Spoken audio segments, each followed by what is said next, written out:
بسم اللہ الرحمن الرحیم. تم سے ہے پاکستان میں خوش آمدید. میں ہوں ساجد حسین. ہمیشہ کی طرح کوشش ہوتی ہے مضبوط مستحکم پاکستان پر بات ہو اور موجودہ سیاسی صورتحال پہ بات ہو. جیسے کہ تمام ہی پولیٹیکل فورسز پاکستان کی تعمیر اور ترقی میں اپنا حصہ ڈال رہی ہیں. آج جیسے کہ ریسنٹلی اب دیکھ رہے ہیں کہ سینٹ الیکشن کی وجہ سے بہت سارے پارٹیوں کے وفادار بھی سامنے آ رہے ہیں اور جو دعوے کیے جا رہے تھے ہارس ریڈنگ کے اس پر بھی ابھی تک جیسے شو آف ہینڈز کی حکومت کی ایک حکمت عملی تھی اس پر ابھی تک فیصلے پینڈنگ میں ہے. سپریم کورٹ سے تجویز مانگی گئی, اس پہ بھی ابھی کوئی جو کہیں کہ جواب نہیں آیا کہ شو ہینڈ سے ہوگا یا وہی جو آئینی اور جو پارلیمانی طریقہ ہے اسی سے سینٹ الیکشن ہوں گے.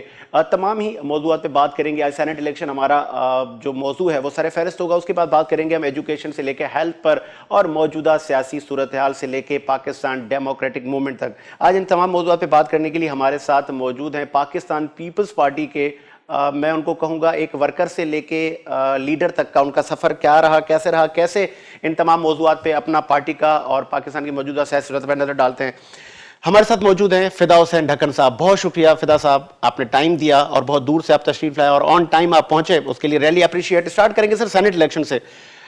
حکومت نے بہت زیادہ کوشش کی کہ شو آف ہینڈ سے معاملات ہوں لیکن ابھی تک معاملات پینڈنگ میں ہیں.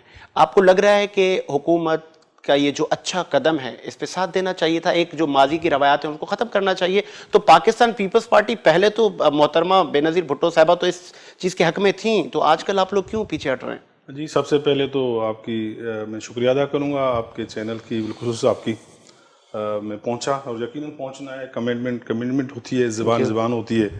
اگر آپ کسی کو زبان دیں تو ضرور اس کا پورا کریں.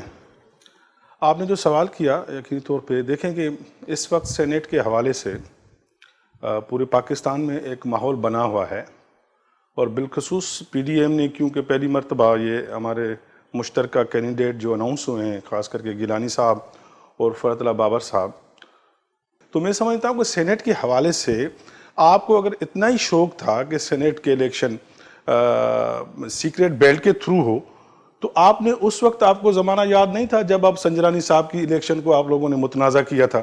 اس وقت آپ کو جمہوریت یاد نہیں تھی, اس وقت آپ کو پاکستان کی پارلیمنٹ یاد نہیں تھی, اس وقت سینٹ یاد نہیں تھی. آج سینٹ اس لیے آپ کو یاد آ رہی ہے کہ آپ اپنے پارلیمنٹین پہ آپ ٹرسٹ نہیں کرتے. آپ لوگ تو حق میں تھے, محترمہ بے نظیر بھٹو صاحب حق میں تھی. آپ کا یہ پیچھے ہٹنا, ہارس ریڈنگ پہلے بھی ہوتی ہے, ہم نے دیکھا. اگر خان صاحب ٹھیک ہے آپ نے کہا جی ان کو شاید ڈر ہے کہ میرے پاس شاید میرے ہی لوگ شاید مجھے ووٹ نہ کاسٹ کریں, لیکن اگر آپ تمام ہی لوگ افہام و تفہیم کے ساتھ اس معاملے پہ بیٹھتے تو کیا ہی اچھا ہوتا. میرے چیئرمین صاحب بلال بھٹو زرداری صاحب نے گڈھا میں 2 دن پہلے جب وہ ہمارے جو نئے ایم پی اے بنے ہیں یوسف بلوچ صاحب, ان کو مبارکباد دینے وہاں پہنچے تو انہوں نے اپنی اسپیچ میں کہا کہ ہم حصہ رہیں گے, چاہے وہ ہینڈ آف شو ہوتا ہے چاہے وہ سیکریٹ بیلٹ کے, پیپلز پارٹی اس کا حصہ ضرور بنے گی. لیکن آپ لوگوں نے جو ٹائم کی سلیکشن کی ہے, بھائی اس وقت کون سا آپ کے اوپر جو جبل گر رہا ہے, پہاڑ گر رہا ہے, آپ پولیٹیکل پارٹیز کو لیتے نا آن بورڈ پہلے. جب آپ دیکھ رہے ہیں کہ آپ کے لوگ آپ سے تنگ ہیں, ہم نے جو ایک وے اختیار کیا ہے وہ بالکل جمہوری وے ہے. پیپلز پارٹی کو کے پی کے اسمبلی کے اندر ایم پی ایز ہیں اور پی ڈی ایم کے ہیں. ہم تو کوشش کریں گے ایز اے کینڈیڈیٹ کہ ہم دیگر جو انڈیپینڈنٹ ایم پی ایز ہیں یا جو دیگر ہماری جماعتیں ہم ان کے پاس جائیں گے. اور ان کی نیندیں اس لیے اڑی ہیں میرے خیال میں کہ آصف علی زرداری صاحب نے جو پولیٹیکل جماعتوں کے ساتھ رابطہ کیا ہوا ہے. فدا صاحب سوری فار انٹرپٹ, آپ نے کہا کہ حکومت نے اچانک یہ وقت ایسا کیوں ہوا کہ اچانک یہ ساری چیزیں کی گئیں, لیکن 26ویں آئینی ترمیم حکومت نے پیش کی لیکن وہ بھی وہ اس کو 2/3 میجورٹی چاہیے تھی لیکن اس پہ بھی وہ کامیاب نہ ہوئے. پھر آرڈیننس کا حکومت کو مجبوراً اجرا کرنا پڑا. تو آپ کو لگ نہیں رہا کہ اگر قومی اسمبلی میں ایک آئینی ترمیم آئی تھی تو اپوزیشن اور حکومت مل بیٹھ کے اس پہ بات کر لیتے؟ آپ دیکھیں کہ جیسے ہی یہ اسمبلی آئی تھی سب سے پہلے میرے چیئرمین بلال بھٹو زرداری نے ان کو تسلیم کیا تھا اور کہا تھا آپ ہیں تو سلیکٹڈ پرائم منسٹر, لیکن کیونکہ پارلیمان اور اسمبلی کی یہ تقاضا ہے کہ ہم آپ کو ویلکم کر رہے ہیں, آپ لیڈ کریں اس قوم کو, خان صاحب آپ آگے نکلیں.